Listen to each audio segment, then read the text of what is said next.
Hey there everybody, Eric from Outer Limitless coming at you today with another video. Now if you've been watching my channel, you've probably realized that I oftentimes like to review high-end gear. Now it's not all the time, but when I have a chance to get my hands on something that's really high-end, I love to review it, I feel proud to own it, and I'm really excited to share it with you. But let's be realistic. That's not something that I can always afford. That's not something that you can always afford. And actually, even at that, even if you could afford something that's considered to be high-end, there may be a reason why you don't necessarily want that. Now with that said, today I'm going to look at a product that's a little bit more of a budget item. Now in my quest to do a thorough review, I'm going to try to determine whether or not this product is a budget item or if it's actually just a high value item. And I think that's really important because people are going to be researching these products, people are going to be looking for alternative options, and with that, if you come across this particular product, you're going to want to see somebody review it. So even though I do have experience with reviews on slightly higher end gear, I think it's equally important to look at some of the things that are in the budget category. Now with that said, I'd like to talk to you about a company called Animato. Now the people at Animato reached out to me to ask if I would be interested in reviewing their sleeping bags. So even though this is a slightly cheaper product, I think it's important to have an option. You know, sometimes I just don't want to bring my high-end gear. Sometimes I just don't need to bring it. Maybe I have actually somebody else who I want to be able to lend a product to. And in this particular case, I'm really excited for these products because I think it would be good for my kids. You know, it's the last thing I want my kids doing is trashing my high-end gear. So to have a good quality option that's hopefully, in the case of a sleeping bag, maybe equally as warm as a higher-end piece of gear. Maybe it's a little bit heavier, maybe it's a little more bulky, but it has the same thermal qualities. Well, in that case, this might be a good choice. And I'm really trying to determine that today. So before I get too far, I would like to say thank you very much to the people at Animato who have provided these products for review. And if you'd like to see more about these sleeping bags, do me a favor. Stay tuned.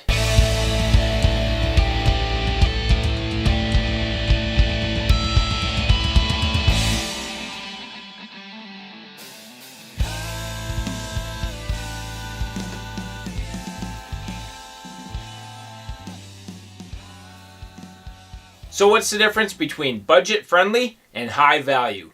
Well, in my opinion, there are tons of budget-friendly products out there. And when you're talking about budget-friendly, maybe you just don't have a lot of money to spend. Maybe you're looking for something that is not all that high in total overall cost. It's something that gets you moving, gets you started. And in this particular case, if you're looking to start backpacking or camping, you know you're going to need yourself a sleeping bag. So for me, a budget-friendly product is something that's cheap and affordable. Now you could have a huge range of products to pick from, but now let's talk about high value. High value in my mind, and this could range differently in terms of the overall price. You could have something that is extremely expensive, but it provides you with high overall value. Or you could have something that's very cheap, but also provides you with high value. And in this particular case, I'm hoping that we're looking at something that is both a budget-friendly option, a nice, cheap, and affordable product that provides you with good quality overall components, nice features, good construction, and ultimately that high value.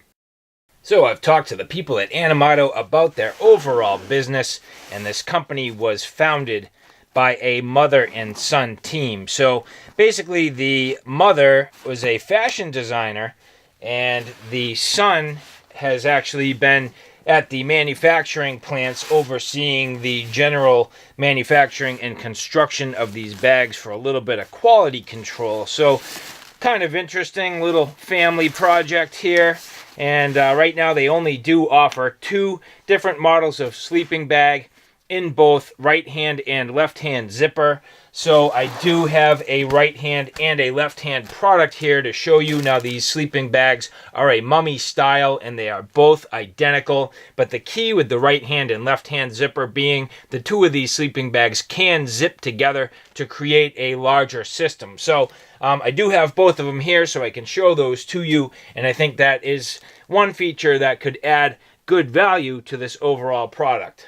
Now as I start to look at the construction of the actual stuff sack here, This is a slightly heavy stuff sack, but it is in line with a lot of nylon stuff sacks that you will typically see. This does have compression straps that go all the way over the top of this bag, so it is pretty useful in the regards that what I have seen on a couple of sleeping bags lately, these straps do crisscross, which eliminates clips. And to me, that is helpful. I kind of like this design where it's just literally a stuff sack design without a lid. But then these straps crossing over the top give you overall pretty good compression. And then you end up with the drawstring to hold the sort of mouth of it closed. And I do like this design.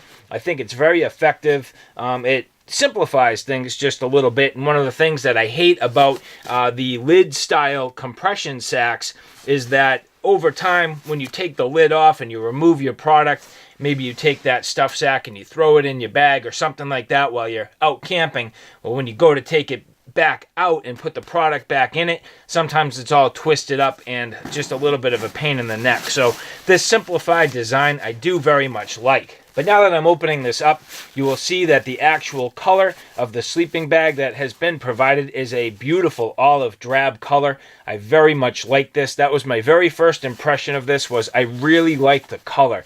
I tend to personally like more muted colors, things that are a little more subdued and not quite so bright. I know other campers may potentially like a brighter color, but for me, having that olive green, that subdued color, is definitely a plus. Now, removing the sleeping bag, let's just take a final look and go through the rest of the details of this compression sack. Now, in general, I am a little bit of a stickler for the details, but I like to point this stuff out just because, for two reasons. One, as a consumer, you can see my general thoughts about the overall quality and construction, but two, for the people who actually create these products and develop them, it may give them ideas about something that's, maybe worth paying attention to, little attention to detail, and the things that a reviewer might pick up. So I go really close and into detail on all these things, which includes the stuff sack. And my very first impression is, if you see how these straps are, you kind of get a little bit of a crisscross action going across the logo. Now,